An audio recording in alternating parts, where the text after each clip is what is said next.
Bill Skarsgård is stuck in a car. He's locked. This is not the sequel to Lock, right? Where Tom Hardy was in a car for an hour and a half making phone calls. Only spiritually is it the sequel. This is Locked. Yes. Past tense. Come hang out with us. We're catching up with some art housey stuff for you. I think this counts as an art house movie. It's an indie, maybe. I'll give it that much. It's a genre film. It is totally a genre film. What happens in Locked?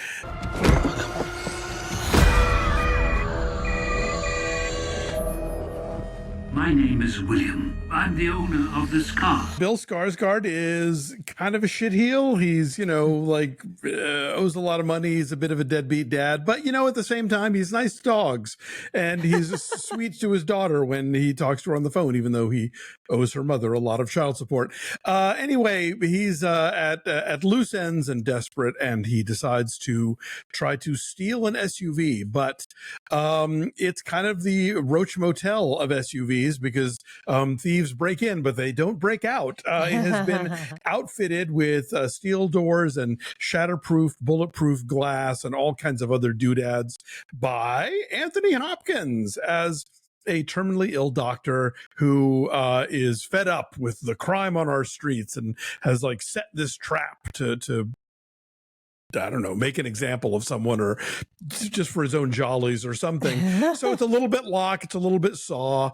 And, the whole movie is about can Bill Skarsgård get out of this thing before, the Hopkins remote drives it to dangerous places and,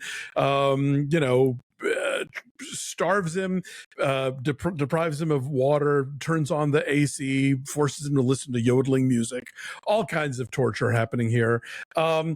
Best not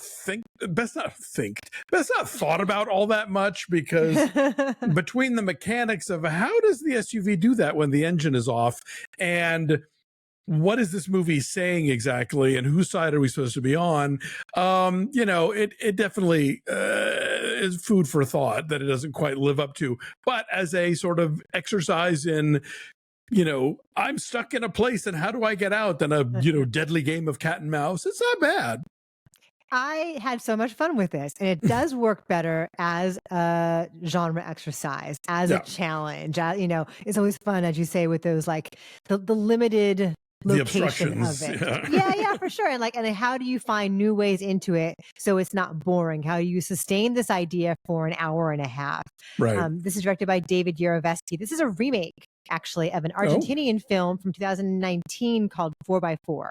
Huh. So this is an idea that has been around for a little bit, but now we have Bill Skarsgård, and it takes place. I mean, they don't say it's Vancouver.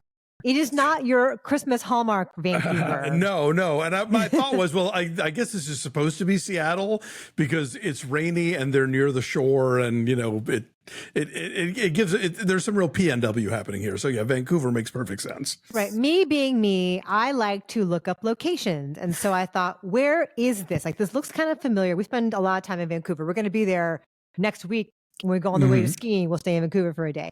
And so this is the Gastown area. Vancouver is a beautiful city, but this is a slightly grungy part of a beautiful city. And they have grunged it up. They've amped up the squalor.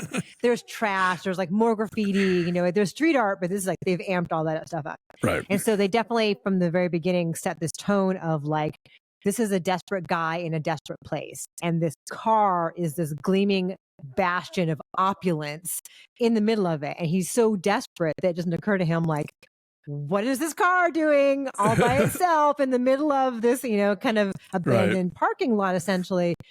So I had a really good time with this when it is, upping the ante with each new thing, and from the very beginning, when he gets in the car and closes the door and sits in the driver's seat and realizes that he is locked, it does this really cool thing, this 360-degree camera movement a few times around.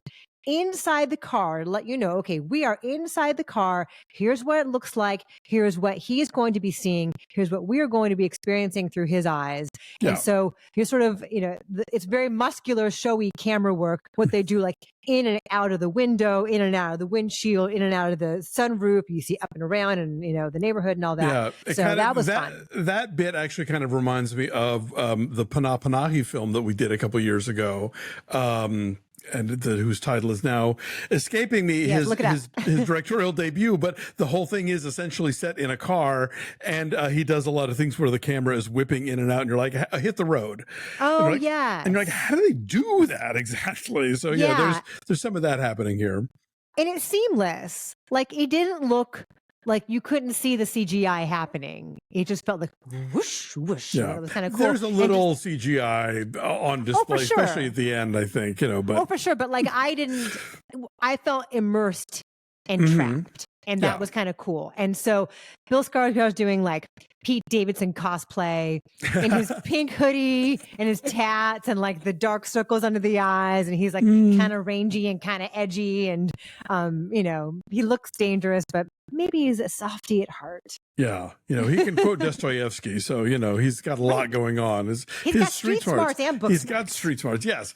I think what kind of lost me about this film is that I think it had the potential to be, it flirts with the idea of being class conscious and sort of, criticizing the wealthy Anthony Hopkins character for thinking that poverty and crime are just signs of weakness and not about like, wealth inequity and things like that.